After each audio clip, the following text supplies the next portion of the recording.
একটা শিক্ষণীয় ঘটনা। একটা বাচ্চা ছেলে, ওই 8-10 বছরের হবে, সে বস্তিতে ঠাকুমার কাছে থাকে। ঠাকুমা কঠিন অসুখে জর্জরিত, ঠাকুমার ইমিডিয়েট অপারেশন প্রয়োজন। কিন্তু সাধারণ মানুষের কাছে, দিন আনা দিন খাওয়া মানুষের কাছে এত বড় টাকা জোগাড় করে অপারেশন করা খুব কষ্ট। তবুও ছেলেটা প্রচেষ্টা চালিয়ে যাচ্ছিল। সে ভিক্ষা করে চেয়ে মেয়েকে কিছু টাকা জোগাড় করে শতছিদ্র জামা এবং রুক্ষ সূক্ষ্ম চেহারা নিয়ে ব্যাংকে গেছে। ব্যাংকের স্টাফরা তাকে তো দেখে অবাক। বলল, টাকা জমা দেবে তুই? টাকা কোথায় পেলি তুই? তুই নিশ্চয়ই চুরি করেছিস। ঠিক করে বল, এখানে তুই আসার যোগ্য নয়। এখানে বড় বড় মানুষরা আসে, তুই কি জন্য এখানে এসেছিস টাকা চুরি করে? করে তাকে ঘাড় ধাক্কা দিয়ে মেরে বার করে দেয়। ছেলেটা তো বাড়িতে এসে সব ঘটনা বলে, এবং বাড়িতে এসে এতটাই সে ভয়ে জড়সড়, তো ঠাকুমাকে বলতে গিয়ে সে ভাবছে সে যেন এখনো ব্যাংকে আছে। সে যে তার বাড়িতে আছে এটা সে মনে করতে পারছে না। ওইটুকু বয়সে এত অত্যাচার, সেটা সে মন থেকে মানতে পারেনি। ঠাকুমা বলল, ঠিক আছে, আমি তোর সাথে কাল ব্যাংকে যাব, দেখব ওনারা কি করে। পরদিন ঠাকুমা আর নাতি আবার সেই টাকা নিয়ে ব্যাংকে এসেছে। আবার সেই স্টাফদের নানা রকম অত্যাচার। ঠাকুমা দেখে বলল, আপনারা বুঝুন, আমার ট্রিটমেন্টের জন্য আমার নাতি অনেক কষ্ট করে টাকা জোগাড় করেছে। আমি তো বলছি এটা চুরির টাকা নয়। তো তারপরও তারা তার কোনো কথা শুনল না, করে ঠাকুমা নাতিকে নিয়ে বেরিয়ে এলো। এমন সময় জল তেষ্টা পেয়েছে, তো জল খেতে যাচ্ছে ফিল্টার থেকে নাতি। তখন একজন গার্ড তাকে ধাক্কা দিয়ে বার করে দিল।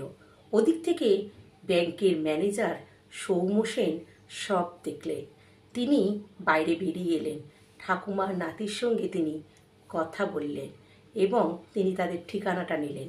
পরদিন সকালে সৌম্য সেন কথা মতো ঠাকুমার কাছে গিয়ে হাজির, সব ঘটনা জানলেন। ঠাকুমা বলছেন যে এটা আমি এই ছেলেটাকে রাস্তায় কুড়িয়ে পেয়েছিলাম অনেক দিন আগে, রাস্তায় ছিল। তো আমি ভাবলাম এর কেউ নেই, আমি সমস্ত থানায় সমস্ত জায়গায় যোগাযোগ করেছি, যদি কারো সন্তান হয় আমি তাকে দিয়ে দেব, কিন্তু কেউ কোনো খোঁজ নেয়নি। তাই সেই থেকে আমি ওকে মানুষ করি। তো এইভাবেই আমি ওকে নিয়ে রয়েছি। তো ও শুনেছে আমার খুব বড় একটা রোগ এবং খুব বড় অপারেশন, চিকিৎসা করাতে গেলে প্রচুর টাকা লাগবে। ও সাধ্যমতো চেষ্টা করছে, করতে গিয়ে এই ঘটনা। তখন সৌম্য সেন সব ঘটনা শুনে এবং পুরো ক্যামেরাবন্দি করে বাড়ি ফিরলেন। সারা রাত ধরে তিনি এডিটিং করলেন ওই ঘটনাটা। তারপর তিনি নিউজ চ্যানেল, সোশ্যাল মিডিয়ায় ছেড়ে দিলেন যে একটা 8-10 বছরের সন্তানের উপর ব্যাংকের অমানসিক অত্যাচার। এদিক থেকে ব্যাংকের যিনি সৃষ্টিকর্তা বা নির্মাতা, তিনি তখন বিদেশে। ফোন স্ক্রল করতে করতে তার ওই ঘটনাটা চোখে এলো। তিনি সঙ্গে সঙ্গে বিদেশ সফর ক্যান্সেল করে ইন্ডিয়াতে এলেন এবং তিনি ফোনে সৌম্য সেনের সাথে যোগাযোগ করলেন।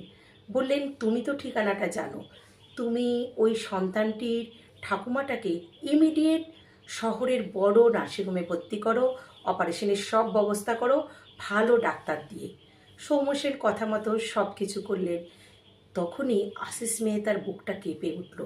ছেলেটার ছবি দেখে তিনি বুঝতে পারলেন পুরো তার স্ত্রীর ছবি, তাদের হারিয়ে যাওয়া একমাত্র সন্তান।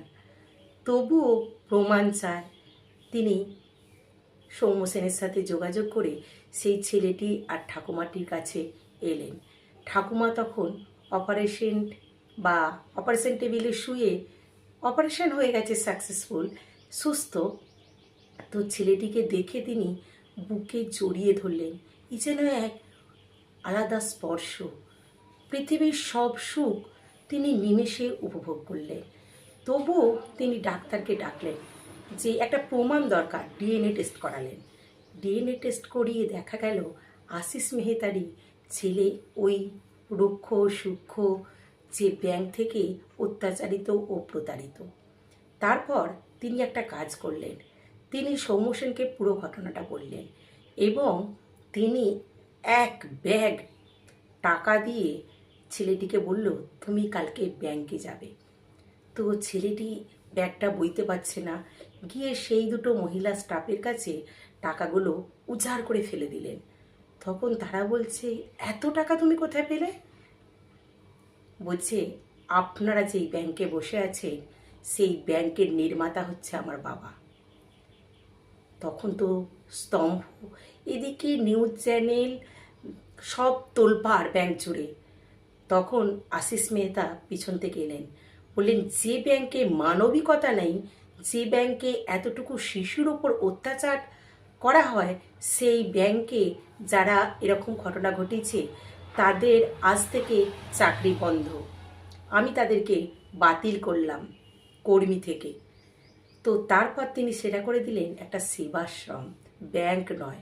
এবং একটা শহরের বড় ফ্ল্যাটে সেই বৃদ্ধ মাকে নিয়ে গেলেন, একটা সারা দিনের আয়া ঠিক করে রাখলেন, ছেলেটাকে ভালো স্কুলে ভর্তি করলেন। তিনজনের জীবনে এক অভূতপূর্ব পরিবর্তন ঘটে গেল। ঈশ্বর এরকম ঘটনা যে ঘটাতে পারে, সত্যি আমাদের অনেকের মধ্যে এই যে আশ্চর্যজনক ঘটনা, এটা সোশ্যাল মিডিয়ায় তোলপাড় না হলে হয়তো কিছুই জানা যেত না।